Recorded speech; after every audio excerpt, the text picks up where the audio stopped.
Just a heads up everybody, the audio on this might sound a little distorted because I was actually screaming so much I blew out the mic. I'm sure you'll take that as a good sign. Enjoy!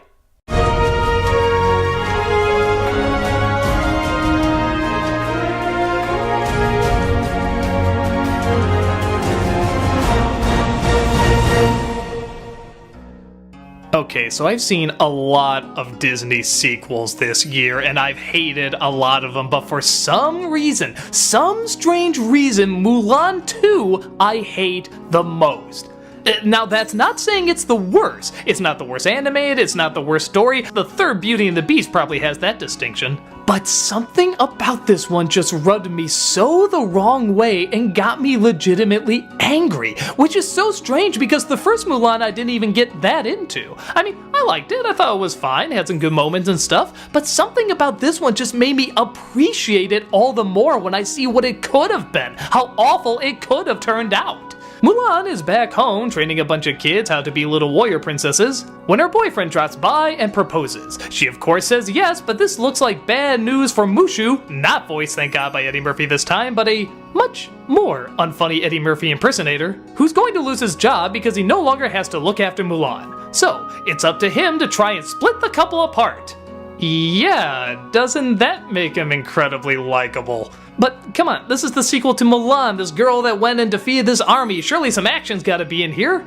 Well, the Emperor of China sees that the Huns are about to attack. Okay, here we go. Now we're gonna get some good sword fighting. He calls in Mulan, and what does he have her do? Escort these three princesses to be married. Yeah, because a marriage will unite these two kingdoms and thus they can fight the Huns together. Well, wait, that's it? That's really it? I mean, don't get me wrong, the movie makes it very clear early on that it isn't just about fighting and violence, it's about the center and peace and tranquility of the mind, but really? This is the plot? Of course they bring in the comic relief from the last film and they're gonna fall in love with them. There's gonna be this whole thing about, oh, should they marry or should they not? You know, choose your heart, all that blah blah blah. But here's the thing, it isn't like being forced to marry just because you're forced to marry because of tradition. The future of China relies on this. That throws in a completely different element. But Mulan doesn't care. Oh, she just wants her girlfriends to be happy. Yee! But to make things worse, Mushu is constantly trying to split up the main couple throughout the entire movie. And I mean the entire movie. He suddenly becomes the most despicable, unlikable character in the world. And what makes it even worse is that it kind of works. The boyfriend just goes off on Mulan in this really uncomfortable animation. What the hell is he even doing? Mulan, at some point through some realizes that wasn't true and she's gonna fall in love with him again and marry him, but then he disappears. So she thinks now she has to marry one of these princes to unite the two kingdoms. The climax? Every dumb romantic comedy you've ever seen, where the bride is gonna marry the person she doesn't want to marry and the guy has to come in, confess his love, and some sort of dumb comedic happens. I'm just gonna warn you, I'm gonna get into spoiler territory here, but I'm sorry, this is really important to talk about. So, Mushu tries to make everything better by telling them that they don't have to marry. Well, okay, the three princesses marry the men they want, Mulan marries the boyfriend, but what about China? They're doomed! There's no alliance! The Huns are going to attack! China is officially destroyed because of this! But at least they're marrying for true love! Ooh!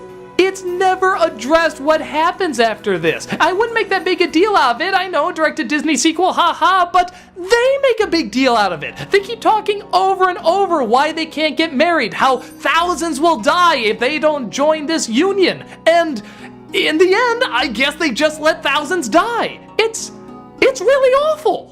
There's only one good song in the whole thing, and it's the first song. All the others are either hand-me-downs or repeats. Yeah, they just repeat half the songs. Girl Worth Fighting For comes back, that'll save from having to write another paycheck. The animation, while smooth and colorful, also kind of looks out of place.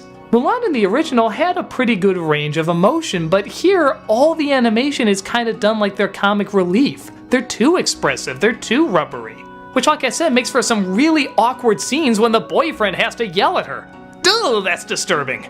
I don't know what it is, because like I said, I didn't get super into the first film, but something about this was just so insulting and so demeaning. The choices were just so bad, and maybe the fact that they did put in this really good animation just made the insult greater. If it had the animation of, say, Tarzan and Jane or one of these TV pilots, I'd forgive it a little bit more. But you know that they put in a lot of effort. Like, yes, this is the script. This is gonna be Mulan 2. This is gonna be what everyone is gonna get behind. I don't know, it just really friggin' irked me.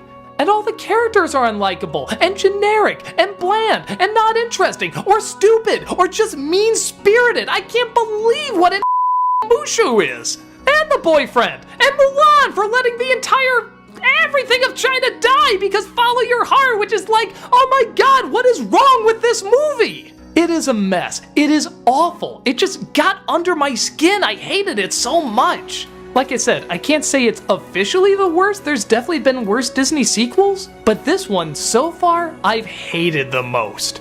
It sucks. It really sucks. If I ever had a kid and they wanted to see this, I'd say no. I'd just show them the first Mulan again.